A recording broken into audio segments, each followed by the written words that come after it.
नमस्कार, मैं हूं, आप देख रहे हैं के न्यूज इंडियन की शुरुआत करेंगे उससे पहले हेडलाइंस। सपा नेता आजम खान 23 महीने बाद जेल से रिहा। यूके सीतापुर में दोनों बेटे लेने पहुंचे और कार्यकर्ताओं की 73 गाड़ियों का चालान कटा।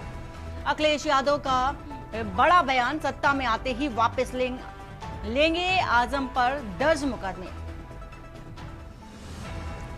राहुल गांधी का बयान, बोले वोट चोरी और बेरोजगारी का सीधा रिश्ता। युवा भविष्य के लिए संघर्ष कर रहे मोदी पर अपने पीआर और अरबपतियों के मुनाफे में बिजी हैं। इनेलो की रैली में आ सकते हैं जगदीप धनखड़, अभय चौटाला पूर्व उपराष्ट्रपति से भी मिलेंगे। हरियाणा, पंजाब, राजस्थान के 4 कुख्यात गैंगस्टर भारत लाए जाएंगे। शाह के निर्देश पर चंडीगढ़ पुलिस डॉजियर बना रही। कोलकाता में भारी बारिश से बाढ़, 7 की मौत। सड़कों पर 3 फीट तक भरा पानी। फ्लाइट्स, मेट्रो सेवा प्रभावित। हावड़ा में रेलवे ट्रैक डूबा। आप देख रहे हैं के न्यूज, खबरों का सारथी।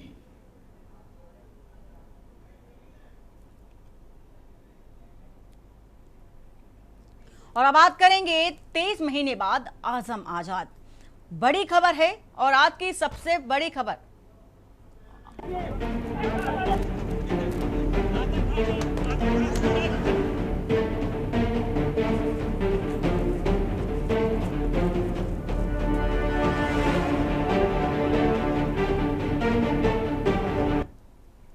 और बड़ी खबर, आज की सबसे बड़ी खबर की बात करें कि 23 महीने बाद आजम खान को जेल से रिहाई मिली है। जेल से बाहर आकर आजम ने बड़ा बयान दिया है और यह पहला बयान उनका। जीवन में कभी किसी का कुछ बुरा नहीं किया। आजम खान का यह पहला बयान, जेल से बाहर आते ही उनका यह पहला जो बयान है वो आपको बता रहे हैं कि जीवन में कभी किसी का बुरा नहीं किया। अखिलेश यादव से कोई बात नहीं हुई है, ये भी स्पष्ट कर दिया है आजम खान ने। और साथ ही भारतीय कानून व्यवस्था पर पूरा भरोसा है। आजम खान का ये पहला बयान और प्रमुख बयान माना जा रहा है क्योंकि 23 महीने बाद जेल से रिहाई हुई है आजम खान की। और जेल से जैसे ही बाहर आते हैं, बाकायदे पुराने अंदाज में नजर आते हैं आजम खान। वही काला चश्मा उनकी आंखों पर नजर आया, वही जो रौब रुतबा, सब कुछ पुराना अंदाज उनका देखा गया जेल से बाहर आते ही। और उनसे हालांकि मीडिया ने बातचीत करने की कोशिश की, लेकिन उन्होंने तब कुछ भी नहीं कहा। लेकिन इसके बाद अखिलेश यादव, शिवपाल यादव का बयान आया। उन्होंने कहा कि अखिलेश यादव ने स्पष्ट किया था कि समाजवादी पार्टी में ही वो थे, रहे हैं और हमेशा रहेंगे। लेकिन अभी ये पहला बयान आजम खान की ओर से जेल से बाहर आकर आजम ने ये पहला बयान दिया है। और उन्होंने अपने बयान में ये कहा है कि जीवन में कुछ भी किसी के साथ बुरा नहीं किया है, इसलिए उनके साथ बुरा नहीं हो सकता। अखिलेश यादव से इस पर किसी तरह की कोई बात नहीं हुई है, ये भी स्पष्ट किया है आजम खान ने। भारतीय कानून व्यवस्था पर उन्होंने भरोसा भी जताया है। तो ये पहला बयान आजम खान का आपको बता रहे हैं, ये बड़ी खबर आपको दे रहे हैं, बड़ा अपडेट दे रहे हैं। जीवन में कभी किसी का कुछ भी बुरा नहीं किया है।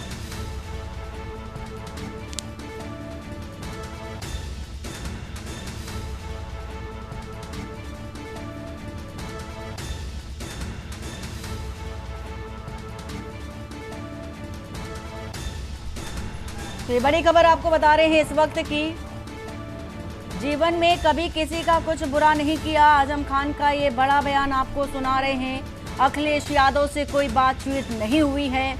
अखिलेश यादव ने इससे पहले कहा कि सपा के संस्थापक हैं आजम खान और साथ ही वो समाजवादी पार्टी में थे, हैं और हमेशा रहेंगे। जेल से बाहर आकर के फिलहाल आजम ने ये पहला बयान दिया है।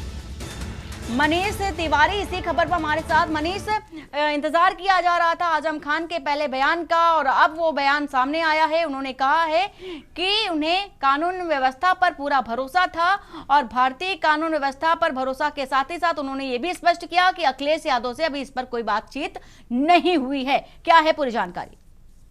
जी बिल्कुल, जिस प्रकार से सभी लोग कयास लगा रहे थे कि आजम खान जेल से निकलने के बाद जो है मीडिया के सामने जो पहला बयान देंगे, क्या बयान देंगे, तो वो बयान सामने आ चुका है। उनके द्वारा सबसे पहली बात तो यही कही गई कि सबसे पहले वो अपना इलाज कराएंगे। और दूसरे अगर बिंदु की बात की जाए, जब अखिलेश को लेकर के उनसे बातचीत की गई तो उनका ये कहना रहा कि अभी तक मेरी अखिलेश यादव से किसी प्रकार की कोई भी बातचीत नहीं हुई। हालांकि उन्होंने मीडिया के सामने अपनी सफाई दी कि हमने दुश्मन के साथ भी गलत नहीं किया है। हमने 5 साल से दुनिया में क्या हो रहा है उसके बारे में भी हमने कुछ भी नहीं जान पाया। तो कहा जा सकता है जिस प्रकार से जो कयासों की दौड़ देखने को मिल रही थी कि आजम खान किधर जाएंगे, किस पार्टी में जाएंगे या अपनी पार्टी बनाएंगे, अभी तक उन्होंने इस पर चुप्पी साधी हुई है।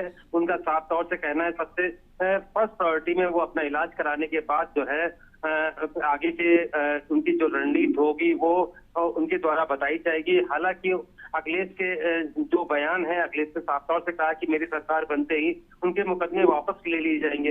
इस पर भी उनका साफ तौर से अभी यही रुख रहा कि अभी मेरी अखिलेश यादव से कोई बातचीत नहीं होगी, तो ही है। और सबसे पहले अब ये देखना है कि अब आजम खान अपने जो निजी डॉक्टर है उनको अपना स्वास्थ्य के जो उनके खराब है उसका इलाज कराने के बाद आगे की उनकी रणनीति क्या होगी। बिल्कुल मनीष, लेकिन इसके साथ ही साथ जिस तरह से ये अटकलें लगाई जा रही थी कि आजम खान बसपा में भी शामिल हो सकते हैं, तो इस पर अभी आजम खान ने कहा है कि जो अटकलें लगा रहे थे वही ये बताएं कि वही स्पष्ट कर सकते हैं कि कब ऐसा मैंने कहा है, ये भी उनके बयानों से नजर आ रहा है। अगर देखा जाए तो अखिलेश यादव और इस पे भी इसी बात को बयान पर उन्होंने भी इसको बिल्कुल खारिज कर दिया अखिलेश यादव ने। और जिस प्रकार से आजम खान से जो बातचीत हुई तो उन्होंने भी यही कहा कि जिससे उनको जानकारी मिली है उसी से वो बातचीत करें कि उनको ये कहाँ से खबर मिल रही कि हम बहुजन समाजवादी पार्टी ज्वाइन कर रहे हैं। हालांकि उन्होंने सारी अटकलों को जो है बिल्कुल नजरअंदाज कर दिया है। और कहा जाए जिस प्रकार से अब सबसे अहम बात उनके द्वारा कही गई कि अब ना ही हमने समाजवादी पार्टी के मुखिया से किसी प्रकार से कोई वार्ता की है, सबसे मेरी फर्स्ट प्रायोरिटी है कि अपना इलाज कराना, उसके बाद अपनी रणनीति बनाते हुए आगे का रुख करेंगे कि किस प्रकार से जो है हमें आगे की राजनीति को जो है उत्तर प्रदेश में चलाना है। जी बिल्कुल मनीष, और लेकिन देखा जाए तो आगे 2027 का विधानसभा चुनाव और इंतजार लंबा है, और इंतजार चूंकि समाजवादी पार्टी की ओर से भी किया जा रहा था। अभी कुछ दिन पहले ही मुलाकात बसपा से भी हुई थी। आजम के कुछ परिवार के कुछ सदस्यों ने उनसे जाके मुलाकात की थी, तो ये भी अटकलें लगाई जा रही थी कहीं सपा में ना जाकर के बसपा में आ जाए। लेकिन अब ये जो पिक्चर है, पूरी तस्वीर है, वो स्पष्ट होती नजर आई है आजम खान की ओर से कि वो अब बसपा में भी नहीं जाएंगे। अटकलें जो हैं वो उनके बारे में उनको कुछ भी नहीं पता। लेकिन अब चूंकि ये निकल कर आ रहा है कि कहीं आजम खान अपनी एक नई पार्टी तो नहीं बनाने जा रहे हैं। बिल्कुल, अगर देखा जाए जिस प्रकार से जो है आजम खान से बहुजन समाजवादी पार्टी में जाने की बात की और उनके तरफ से नकारा गया, और दूसरी बात उन्होंने उनके द्वारा जो और या अलग से जो बिंदु निकल के आए कि जैसे बहुजन समाज पार्टी के कई नेता जाकर के उनसे जेल में मुलाकात की थी। इससे पहले कांग्रेस के जो प्रदेश अध्यक्ष हैं यूपी के, वो भी अजय राय, वो भी गए थे आजम खान से जेल में मिलने। तो उस समय भी अटकलें लगाई जा रही थी कहीं आजम खान जो है जमानत के बाद बाहर आने के बाद कांग्रेस का ज्वाइन कर लें। तो इसी प्रकार की ये अटकलें हैं, लगातार जो अटकलें सामने देखने को मिल रही हैं। और जहां पर अगर देखा जाए तो अखिलेश यादव ने ये साफ तौर से कहा कि वो हमारी पार्टी के संस्थापक है और शुरुआती दौर से जुड़े, वो कहीं भी नहीं जाएंगे। शिवपाल का भी यही बयान है, पार्टी उनके साथ में है ना, वो पार्टी से वो दूर नहीं जा सकते। तो इस प्रकार के जो बयान समाजवादी पार्टी की तरफ से आ रहे हैं। अगर मिलने के दौर की बात की जाए तो बीएसपी के नेता, कांग्रेस के नेता भी जेल में मिलने गए। हर पहलू पे जो है कई चीजें निकल करके सामने आ रही। और बसपा के जब नेता उनसे जेल में मिलने गए तो उसी के आधार पे ये माना गया था कि हो सकता है कि आजम खान जो है बहुजन समाजवादी पार्टी को ज्वाइन करे, क्योंकि बहुजन समाजवादी पार्टी चाहती है कि आजम खान जो उत्तर प्रदेश के माने जाने नेता है और मुस्लिम जो क्षेत्र है और मुस्लिम जो है उनके साथ बड़ी संख्या में जुड़ा हुआ है। तो बहुजन समाजवादी पार्टी चाहती भी, अंदर खाने चाहती भी है कि वो हमारे यहाँ ज्वाइन करे, जिससे कि उनकी पार्टी दोबारा मजबूत हो सके। तो हर एक बिंदु है, बिंदुओं के तहत जो है हर पार्टी कदम अपने अपने बढ़ा रही है, बयान दे रही है।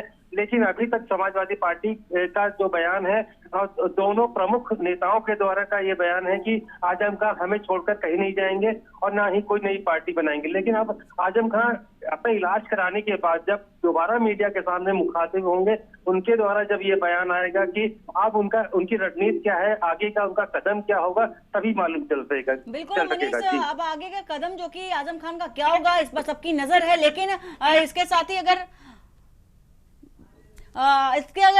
अगर बात करें तो एक और अखिलेश यादव ने ये कहा, जैसे ही आजम खान की रिहाई हुई, अखिलेश यादव ने कहा कि ये सब बीजेपी की सरकार में हुआ है, उन्हें फर्जी मुकदमों में फंसाया गया। इसके उलट तुरंत आता है अपर्णा यादव का बयान। उन्होंने कहा कि बीजेपी ना आजम खान के केस में उनके जेल में जाने में उनका हाथ था और न ही उनके जेल से बाहर आने में हाथ है। तो ये राजनीतिक दृष्टिकोण से अगर देखा जाए तो क्या अपर्णा यादव का बयान मायने रखता है इस पर, और तुरंत अपर्णा यादव इस अखिलेश यादव के बयान पर एक्शन लेना और अपना बयान दे देना?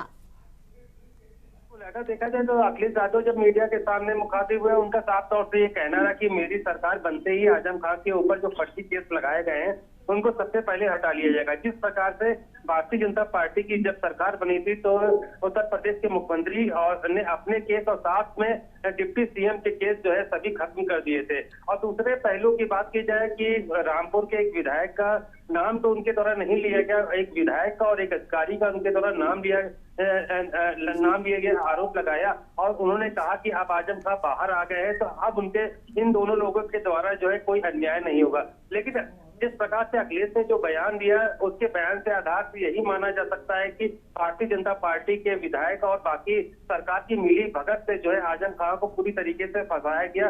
करीब उनके ऊपर 80 मामले हैं और 80 मामलों के तहत उनके ऊपर कार्रवाई की गई। वहीं पर अगर हम अपर्णा यादव की बात करें, अपर्णा यादव दिल्ली में मौजूद है और दिल्ली में उनके द्वारा ये बयान दिया गया है कि आजम खान को जो है भारतीय जनता पार्टी या उत्तर प्रदेश सरकार के द्वारा जो है किसी भी षड्यंत्र के तहत नहीं फंसाया गया। उनके द्वारा जो गलत काम किए गए थे उसके तहत जो है उनके ऊपर प्रति कार्रवाई की गई है। लेकिन जिस प्रकार से अपर्णा यादव भी अखिलेश परिवार से जुड़ी हुई है और इस समय हालांकि वो भारतीय जनता पार्टी में है और उन्होंने भारतीय जनता पार्टी को ज्वाइन कर रखा है, तो इस बयान को कहीं ना कहीं अखिलेश की काट मानने की कोशिश जरूर कर सकते हैं। लेकिन जिस प्रकार के जो रणनीति है, षड्यंत्र है, शुरुआती दौर से जो है समाजवादी पार्टी कह रही है जब से भारतीय जनता पार्टी की सरकार आई है और उत्तर प्रदेश के मुखिया के द्वारा जो है तो भाजपा के द्वारा जो है आजम खान को जो है षड्यंत्र के तहत फंसाया गया है। उनको लगातार जो है उनके ऊपर मुकदमे दर्ज कराए गए,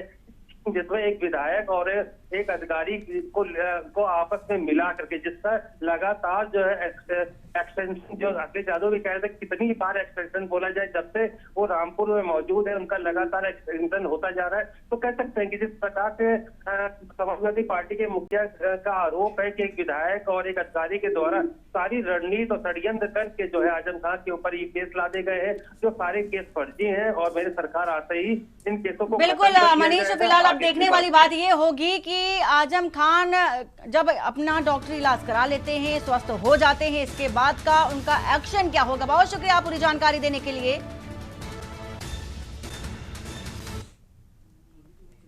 और समाजवादी पार्टी के वरिष्ठ नेता पूर्व मंत्री आजम खान सीतापुर जेल से 23 महीने बाद रिहा हुए हैं। जेल से बाहर आते ही आजम खान अपने पुराने रंग में नजर आए, काला चश्मा पहने हुए, और वो कार की अगली सीट पर बैठकर जेल से बाहर आए।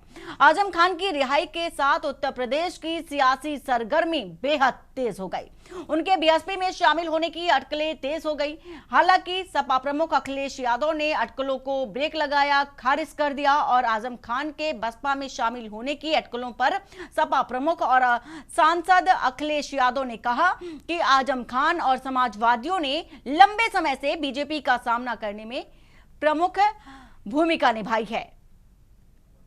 हम लोग देख रहे हैं कि समाजवादी पार्टी के नेता आदरणीय आजम खान साहब, उनकी रिहाई हो चुकी है। इसके लिए मैं कोर्ट को धन्यवाद देना चाहता हूं और यही हम समाजवादियों का भरोसा था कि कोर्ट न्याय करेगा और उन्हें न्याय मिलेगा। हमें उम्मीद है कि आने वाले समय में एक भी झूठा मुकदमा या इस तरह का सरकार जो लगातार भारतीय जनता पार्टी की और वहाँ का विधायक खासकर जो रामपुर का विधायक वो भारतीय जनता पार्टी के लोग मिलकर के और एक ऐसा अधिकारी जिसको एक्सटेंशन पे एक्सटेंशन पे एक्सटेंशन पे एक्सटेंशन पे एक्सटेंशन कम बोला है मैंने, लगातार मिला है, वो अन्याय नहीं करेंगे। हमारे समाजवादियों के लिए खुशी का समय है। गलत झूठे केसों में सरकार ने फंसाया, लेकिन कोर्ट ने उन्हें जमानत और केसों में राहत दी है। इसके लिए हम कोर्ट का स्वागत करते हैं, सुप्रीम कोर्ट का स्वागत करते हैं, हाई कोर्ट का स्वागत करते हैं। और उनको पूरा झूठे केसों में सैकड़ों केस लगाए थे। निश्चित देखिए, वैसे तो समाजवादी पार्टी पूरी उनकी मदद कर रही है, वो करेगी। ये सब झूठी खबरें हैं। समाजवादी पार्टी पूरी तरह से उनकी मदद कर रही है। धन्यवाद। और जेल से जमानत तक विवादों में क्यों आजम, तमाम ऐसे जो सफर रहे वो आपको ग्राफिक के माध्यम से समझाते हैं। तो जेल से जमानत तक विवादों में क्यों आजम, कुल केस 104, रामपुर में 93 केस, पहले केस 53 और अब केस 19, कुल केस 72।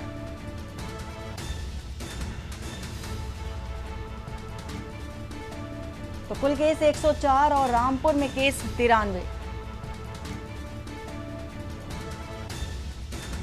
और पहले केस की बात करें तो 53 के, अब केस है 19, कुल जो केस है मुकदमे जो है वो 72।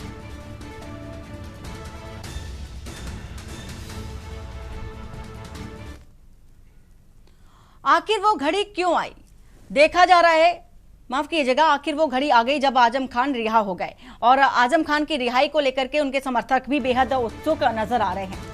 आखिर वो घड़ी आ गई है। 23 महीने बाद जेल से बाहर आए, 72 मामलों में जमानत मिली है। 23 अक्टूबर 2023 को सीतापुर जेल में बंद थे आजम खान और अब राहत मिली है। ये बड़ी राहत आजम खान को 23 महीने बाद जेल से बाहर आए हैं। 72 मामलों में जमानत मिली। 23 अक्टूबर 2023 सीतापुर जेल में बंद थे और 23 महीने बाद आजम आजाद हुए हैं। 23 महीने बाद आजम खान की रिहाई का रास्ता साफ हुआ और सभी 72 मामलों में मिले रिहाई के आदेश एमपी एमएलए कोर्ट ने 19 मामलों में जमानत दी और इसी के साथ ही क्वालिटी बार और डूंगरपुर केस में भी राहत मिली। सीतापुर जेल से रामपुर रवाना हुए और आजम खान, साथ ही साथ सपा कार्यकर्ताओं में रिहाई को लेकर उत्साह भी देखा गया, जोश देखा गया। बीएसपी में शामिल होने की अटकलों पर सियासी हलचल भी बेहद तेज देखी गई।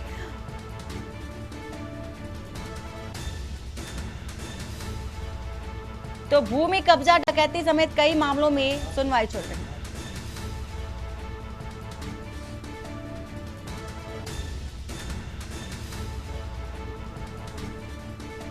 तो आजम खान पर दर्ज प्रमुख मामले, चुनावी फर्जीवाड़े समेत कई गंभीर आरोप।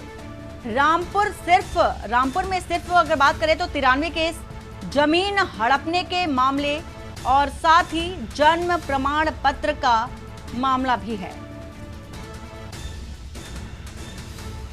भड़काऊ भाषण का आरोप भी उन पर लगता रहा।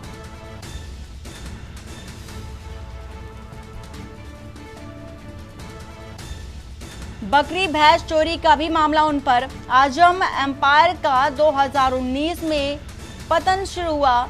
आजम एंड फैमिली पर लगभग 200 से अधिक केस दर्ज और आजम खान पर 104 केस।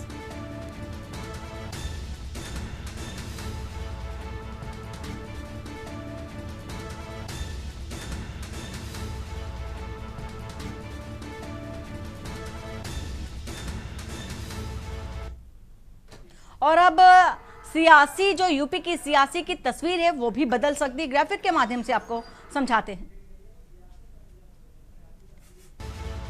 और 2027 चुनाव से पहले सियासी समीकरणों में हलचल, मुस्लिम दलित गठबंधन की अटकलें तेज और आजम खान का अगला कदम सियासी रहस्य बना हुआ है। तो बसपा में शामिल हुए तो सपा भाजपा दोनों के लिए चुनौती। रिहाई के बाद आजम की भूमिका पर अब जो निगाहें हैं, नजरें हैं, वो टिकी हुई हैं। सपा की एकजुटता की असली परीक्षा होगी और समय तय करेगा आजम का सियासी भविष्य आखिर क्या होगा।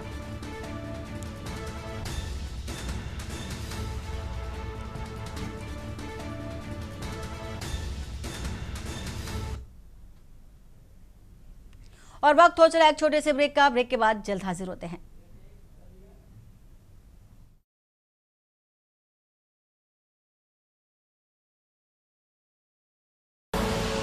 आप देख रहे हैं के न्यूज, खबरों का। ब्रेक के बाद आपका स्वागत है। लखनऊ से है खबर। मुख्य निर्वाचन अधिकारी की अध्यक्षता में प्रशिक्षण बैठक आज होनी है और नवदीप रिनवा की अध्यक्षता में कुछ देर में होगी प्रशिक्षण बैठक। SIR रोल प्रेक्षकों को लेकर अधिकारियों को प्रशिक्षित किया जाएगा। योजना भवन में बताया जा रहा है कि 3:45 से बैठक शुरू होगी और चुनावी ये प्रशिक्षण बैठक बताई जा रही है।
और रायबरेली से खबर बता रहे हैं, जातीय भेदभाव खत्म करने के फैसले पर कांग्रेस और सांसद का समर्थन। धर्म और जाति के नाम पर लड़ाया जाता है।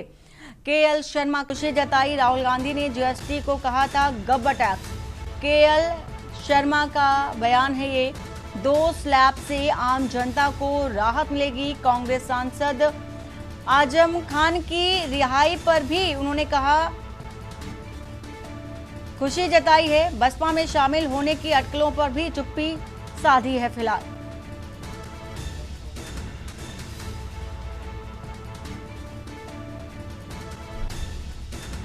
तो आजम खान की रिहाई पर KL शर्मा ने खुशी व्यक्त की है और वहीं बसपा में शामिल होने की अटकलों पर भी अपनी चुप्पी साधी रखी है।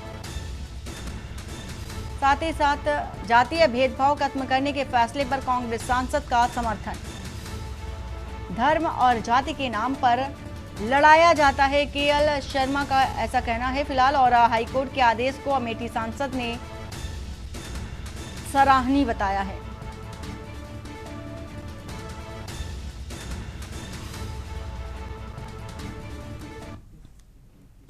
देखो, ऐसा है कि जाति धर्म लोगों की व्यक्तिगत वो है, तो अगर इसमें ये फैसला है तो मैं तो इसको व्यक्तिगत तौर पे मैं कहता हूँ कि अच्छा फैसला है। देखिए, GST का कांग्रेस राहुल जी हमेशा उसको गब्बर सिंह टैक्स कहते थे। तो ये तो कांग्रेस की पहले थी कि GST को रेशनलाइज करें, लोगों के हित में करें, ये सरकार की कमाई का साधन ना हो। तो क्योंकि प्रेशर इतना बढ़ गया GST को लेके, व्यापारी वर्ग आम वर्ग इससे प्रताड़ित हो रहा था, तो गवर्नमेंट को बड़ा लेट समझ में आया। उसी समय राहुल जी की बात मान लिए होते तो शायद जनता पहले से राहत पा जाती। और गाजीपुर से खबर बताते हैं आपको। दौरे पर पहुंचे deputy CM Brajesh Pathak. Police line स्थित हेलीपैड पर उतरे डिप्टी CM और कार्यकर्ताओं ने गर्मजोशी के साथ उनका स्वागत सत्कार किया है। ब्रजेश पाठक का स्वागत किया गया। मेडिकल कॉलेज पहुंच करके डिप्टी CM ने निरीक्षण किया। मिश्र बाजार में व्यापारियों से संवाद भी करेंगे डिप्टी CM। बीजेपी कार्यालय में पार्टी होगी और पदाधिकारियों के साथ बैठक होगी। वापस रवाना होने से पहले विकास योजनाओं की समीक्षा करेंगे। कलेक्ट्रेट सभागार आयोजित होगी। देखा जा रहा है कि आयोजनों की समीक्षा बैठक भी की जाएगी। फिलहाल डिप्टी सीएम का स्वागत सत्कार किया गया।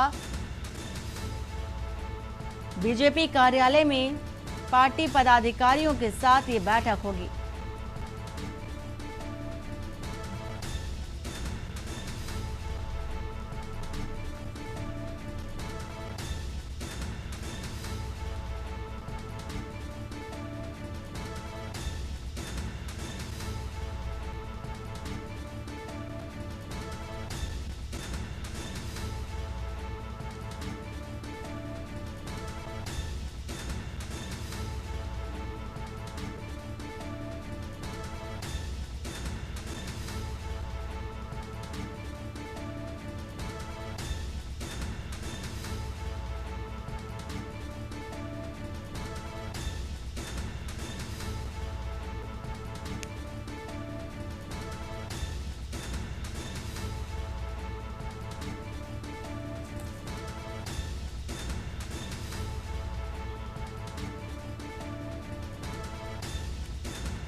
और अब बरेली में आयुष्मान भारत योजना की 7वीं वर्षगांठ मनाई गई। सीएमओ कार्यालय में आयोजन डॉक्टर विश्राम सिंह ने दी जानकारी। 5 लाख से अधिक लाभार्थियों को मिल चुका है मुफ्त इलाज। 182 निजी अस्पतालों में आयुष्मान सेवा चल रही है। पूरे प्रदेश में प्रथम स्थान पर रहा जिला बरेली। योजना की सफलता पर लाभार्थियों ने आभार व्यक्त किया। पूरे देश में इस योजना को लेकर के वर्षगांठ मनाई गई। स्वास्थ्य सेवा में बरेली प्रदेश का अग्रणी जिला बना है।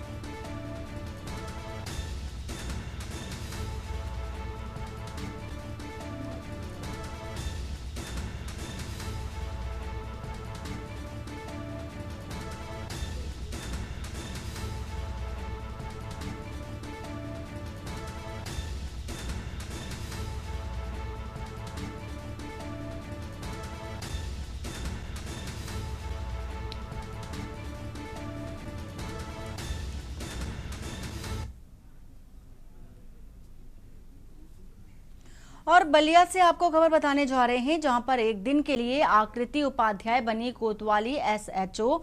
मिशन शक्ति 5 को सशक्त करने की जिम्मेदारी मिली और आकृति ने महिलाओं की शिकायतों को गंभीरता से सुना भी है।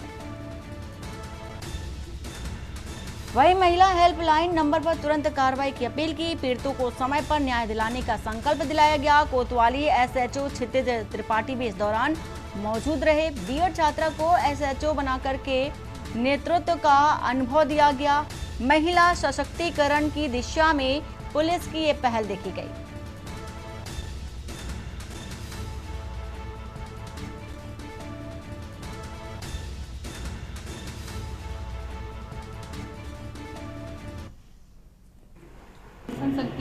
मिशन शक्ति के तहत मुझे 24 घंटे के लिए एसएचओ के पद पे इंचार्ज किया गया था जी। और मैंने 5-6 कार्रवाइयाँ उसमें सुनवाई की थी। 5-6 लोग आए थे, मैंने उनकी सुनवाई की है जी। ये सरकार की जो योजनाएं हैं बहुत अच्छी है। इससे लोग बहुत अच्छे से मोटिवेट भी हो रहे हैं। और मैंने जो फील किया है उस पद पे बैठ के मुझे बहुत अच्छा लगा। वहाँ पे मैंने लोगों की समस्याएं सुनी है।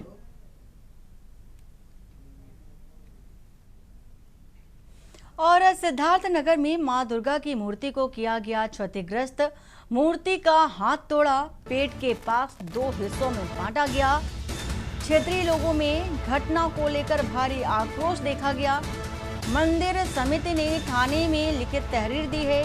मिश्रौलिया थाना क्षेत्र में शर्मनाक वारदात और पुलिस जांच पड़ताल में शुरू है। अराजक तत्वों की तलाश की जा रही है। गैसना ग्राम सभा में मां दुर्गा की मूर्ति को क्षतिग्रस्त किया गया है।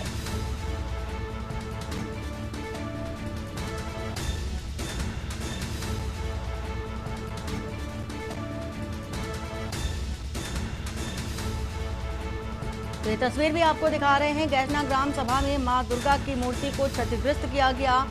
हाथ तोड़े और साथ ही मूर्ति को क्षतिग्रस्त किया गया है। ये तस्वीर आपको दिखा रहे हैं सिद्धार्थ नगर से। तो पेड़ के पास से 2 हिस्सों में मूर्ति को बांटा गया। फिलहाल जो अराजक तत्व है उनकी पुलिस जांच पड़ताल कर रही है।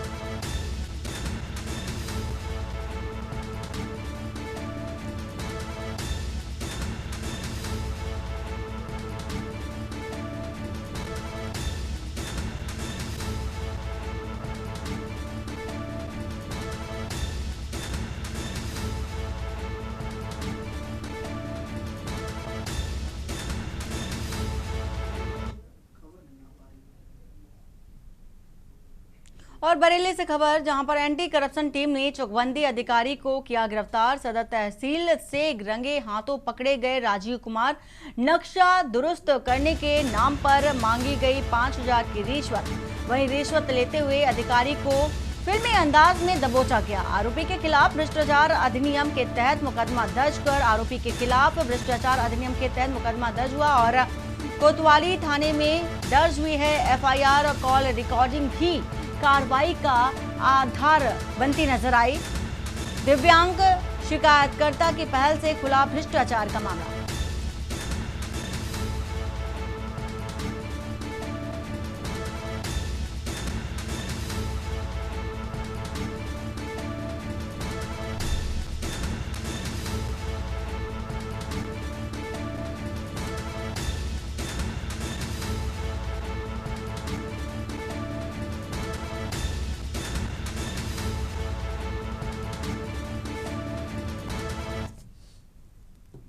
और इसी के साथ ही कौशाम्बी से खबर, माइक में करंट उतरने से युवक की मौत बताई जा रही है। दुर्गा पूजा पंडाल में माइक में करंट उतरने से युवक की मौत हुई है।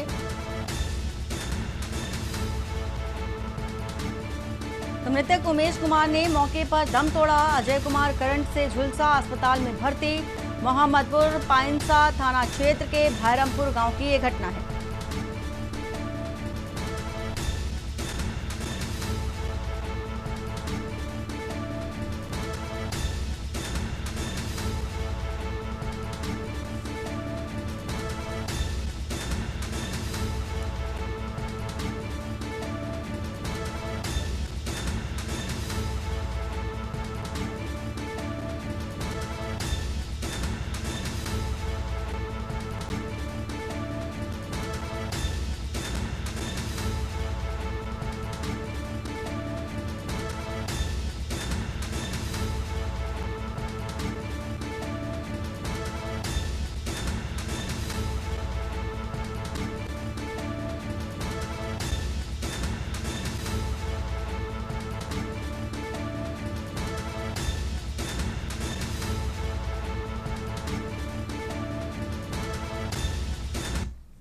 क्षेत्र में एक आरती का वो चल रहा था, प्रोग्राम चल रहा था, जो मूर्तियाँ स्थापित हो रही हैं उसको माइक में अचानक किन्हीं फॉल्ट की वजह से करंट आ गया, जिसमें 2 लोग घायल हुए थे। एक व्यक्ति की डेथ हो गई और एक व्यक्ति का इलाज चल रहा है। शांति व्यवस्था कायम है, कहीं कोई बात नहीं है। जो भी विधिक कार्रवाई है पुलिस द्वारा वो की जाएगी। और रायबरेली से खबर आपको बता देते हैं, महिला को बंधक बना करके लूटपाट की गई। एसपी डॉक्टर यशवीर सिंह घटनास्थल पर पहुंचे। फॉरेंसिक टीम भी घटनास्थल पर पहुंची, घटनास्थल का जायजा ले रही। चारपाई से महिला को बांधकर लूटपाट की घटना को अंजाम दिया गया। आभूषणों पर बदमाशों ने हाथ साफ किया। छत के रास्ते से घर में घुसे थे बदमाश। महिला को बांधकर घटना को अंजाम दिया गया। घटना को अंजाम देकर मौके से फरार हुए थे बदमाश। और नसीराबाद थाना क्षेत्र के चंदा बाहीपुर की ये घटना बता रहे हैं आपको।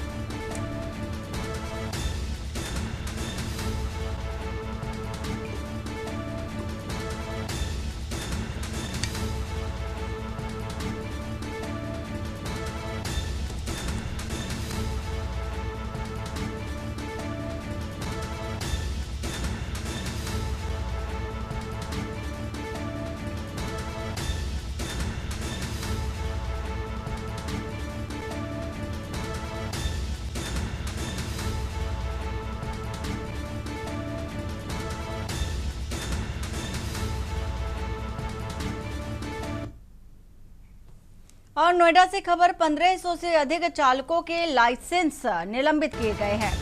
नियमों के उल्लंघन में दंडात्मक कार्रवाई की गई है।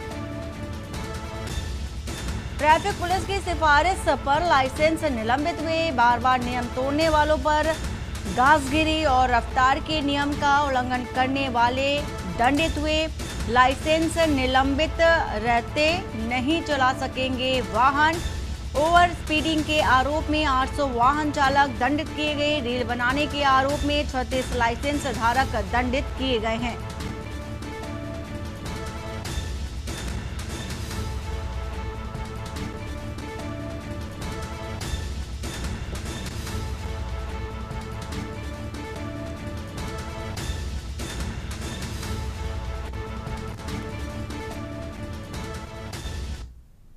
और कानपुर से खबर, दो कारों की आपस में टक्कर के बाद खूनी संघर्ष में तब्दील होती पूरी तस्वीर नजर आई। बेखौफ हमलावरों ने फिल्मी अंदाज में चाकू से हमला किया था और राहगीरों समेत आधा दर्जन लोग घायल बताए जा रहे हैं। आक्रोशित भीड़ ने हमलावरों की कार को क्षतिग्रस्त कर दिया। वहीं पुलिस ने मौके पर पहुंचकर हमलावरों को हिरासत में ले लिया। दो गंभीर घायलों को जिला अस्पताल रेफर किया गया है। तो दो कारों की टक्कर हुई और मामले ने तूल पकड़ा। कानपुर से ये खबर आपको बता रहे हैं, पुलिस ने मौके पर पहुंच करके हमलावरों को हिरासत में फिलहाल ले लिया है। तो दो गंभीर बताए जा रहे हैं, दो गंभीर घायलों को जिला अस्पताल रेफर किया गया है। कानपुर से खबर, दो कारों की टक्कर के बाद खूनी संघर्ष देखा गया। और प्रयागराज से खबर, प्रतियोगी छात्रों ने यूपीएससी को सौंपा 3 सूत्रीय ज्ञापन।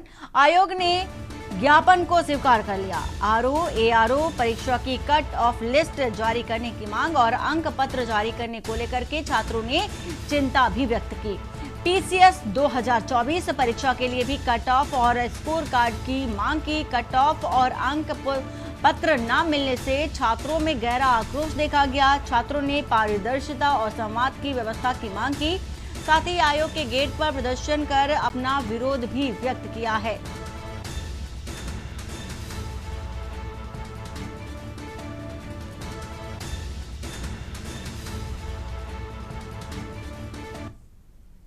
और सीधा चलते हैं राजधानी लखनऊ, जहां पर सीएम योगी आदित्यनाथ क्या कह रहे हैं, सुन लेते हैं। स्वदेशी है, make in India, make for the world, यानी पूरी दुनिया के लिए भारत के द्वारा बनाया गया उत्पाद जो पूरी दुनिया के लिए उपयोगी हो, दुनिया उसका अनुसरण करने के लिए मजबूर हो, वह सब हमारे लिए स्वदेशी है। और उस स्वदेशी को हम सब अपने जीवन का हिस्सा बना सकें, यह अत्यंत महत्वपूर्ण है। उस अभियान में आपको अपनी अपनी इकाई में योगदान देना है। इसलिए महत्वपूर्ण संगोष्ठी और शारदीय नवरात्रि की द्वितीया तिथि को यह आपके लिए भी और हम सब के लिए भी अत्यंत महत्वपूर्ण विषय है। आपने यहां पर अभी इस कार्यक्रम के राष्ट्रीय सह संयोजक श्री सीपी जोशी के उद्बोधन को सुना है। उन्होंने बड़ी सहजता के साथ इस बात को कहा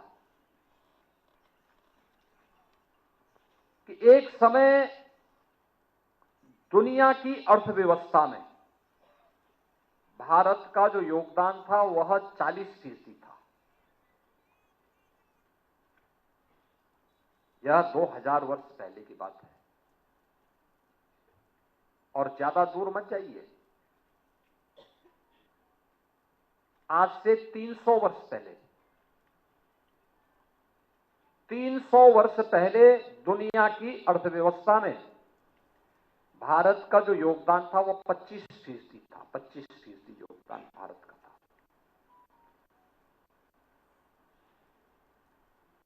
उद्योगों से उत्पादन भारत का, यानी औद्योगिकीकरण में जो उत्पादन होता था वो उसमें भारत का योगदान नंबर 1 पर था। 25% का योगदान अकेले भारत का हुआ करता था। भारत का मतलब आज का भारत, पाकिस्तान और बांग्लादेश, जिसको आप बृहत्तर भारत कहते हैं।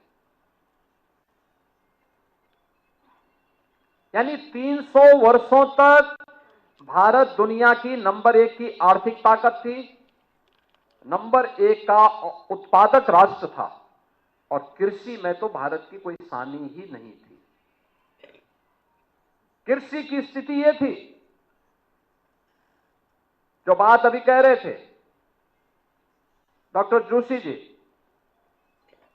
दुनिया के अंदर अगर आप देखेंगे, वास्तव में यह सच है कि अगर भौगोलिक दृष्टि से आप देखेंगे तो भारत का स्थान दुनिया के अंदर 7वें राष्ट्र के रूप में आता है। इस हमारा जो भौगोलिक क्षेत्रफल है वो 7वें नंबर पर आता है। नंबर 1 पर रूस है, नंबर 2 पर चीन आता है, नंबर 3 पर अमेरिका आता है, नंबर 4 पर ब्राजील का नंबर आता है, फिर ऑस्ट्रेलिया का नंबर आता है, कनाडा का नंबर आता है, कनाडा के बाद ब्राजील, ब्राजील के बाद ऑस्ट्रेलिया, ऑस्ट्रेलिया के बाद तब भारत, बृहत्तर भारत का नंबर आता है। यानी भारत, पाकिस्तान और बांग्लादेश का जो कुल भूभाग है, इसके पास लगभग 42.5 करोड़ हेक्टेयर की भौगोलिक क्षेत्रफल था हमारे पास। लेकिन रूसी संघ के पास जो है वह है 1 अरब 70 करोड़ हेक्टेयर लैंड उसके पास, बहुत बड़ा भूभाग उसके पास, भारत से कई गुना बड़ा। अमेरिका के पास भी काफी बड़ा है, कनाडा के पास भी कई ज्यादा बड़ा,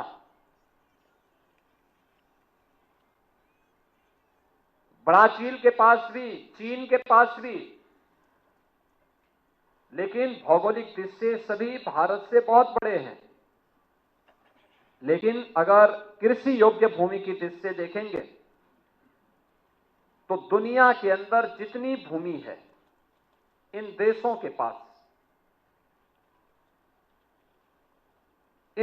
के पास जितनी भूमि है उसमें केवल और केवल 20% भूमि पर ही कृषि हो सकती है, उससे ज्यादा नहीं हो सकती।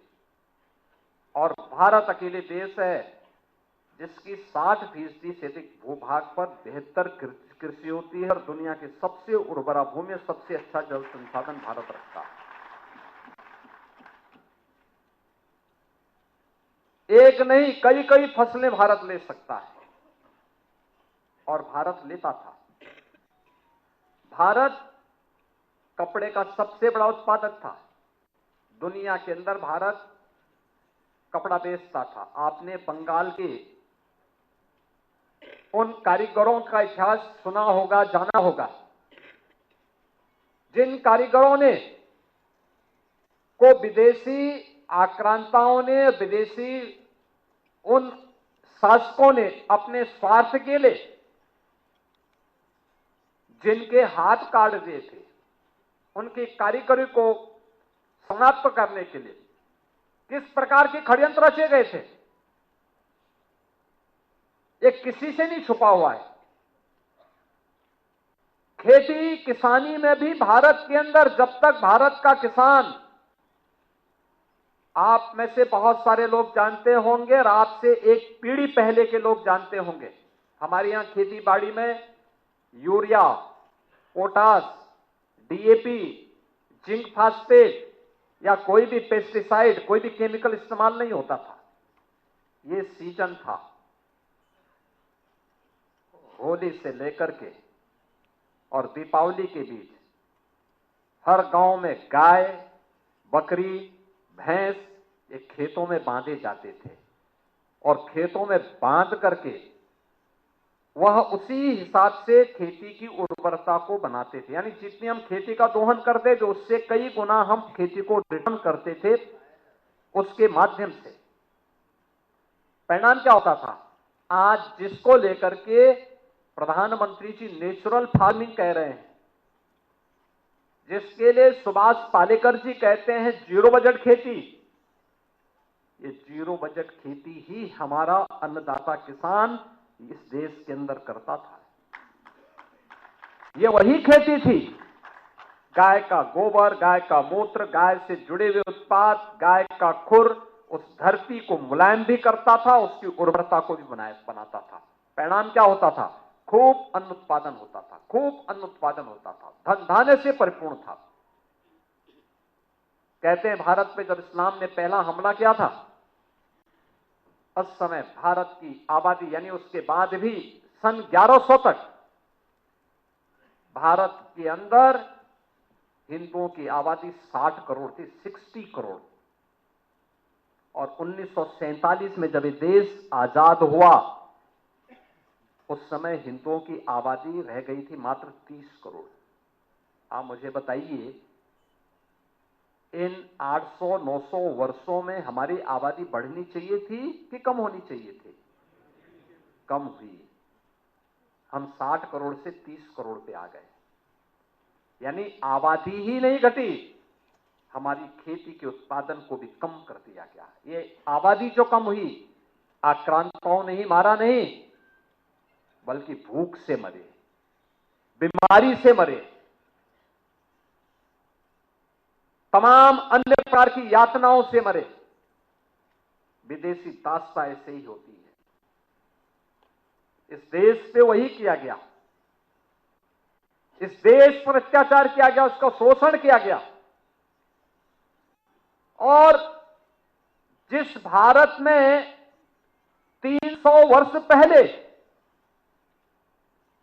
आधी से कम आबादी खेती पे निर्भर करती थी, आधी से अधिक आबादी उद्योग धंधों में लिप्त थी, बड़े उद्योग नहीं, यहां पे कल कारखाने थे, लघु सीमांत और लघु और कुटीर उद्योगों का एक जाल फैला हुआ था।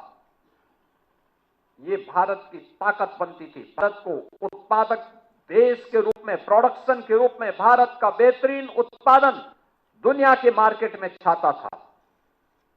दुनिया का व्यापारी यहां आता था, यहां से लेके जाता था, यहां से व्यापारियों का काफला अपना सामान पहुंचाता था। क्या नहीं था भारत के पास? सब कुछ तो था। लेकिन जिन लोगों ने जाति के नाम पे बांटा, क्षेत्र के नाम पे बांटा, भाषा के नाम पर बांटा।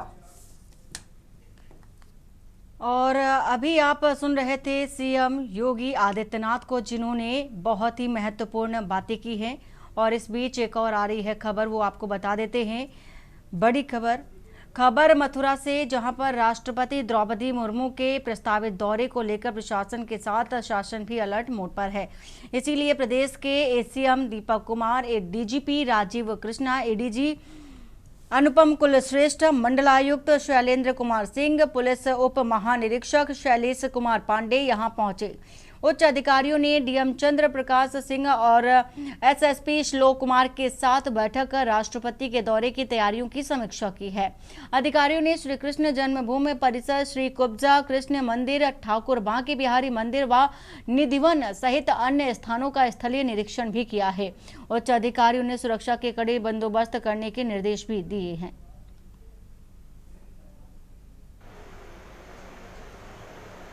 आप जानते हैं कि महामहिम राष्ट्रपति महोदया का यहाँ पर 25 तारीख को विजिट है, और उसी सिलसिले में यहाँ पर जो उनका विजिट है उससे प्री विजिट इंस्पेक्शन, जो सुरक्षा व्यवस्था है उसका जायजा लेने के लिए चीफ सेक्रेटरी साहब और मैं यहाँ पर आए हुए हैं। और सभी स्थानों पर जहाँ जहाँ पर महामहिम का विजिट है उसका निरीक्षण और सुरक्षा व्यवस्था देख रहे हैं। सुरक्षा व्यवस्था ठीक है, जो मानक है उनके हिसाब से सुरक्षा व्यवस्था की जा रही है और पूर्ण सुरक्षित तरीके से कार्यक्रम संपन्न कराया जाएगा। और बुलेटिन फिलहाल इतना ही। बाकी की खबरों के लिए बने रहिए आपके न्यूज इंडिया के साथ। नमस्कार। आप देख रहे हैं के न्यूज।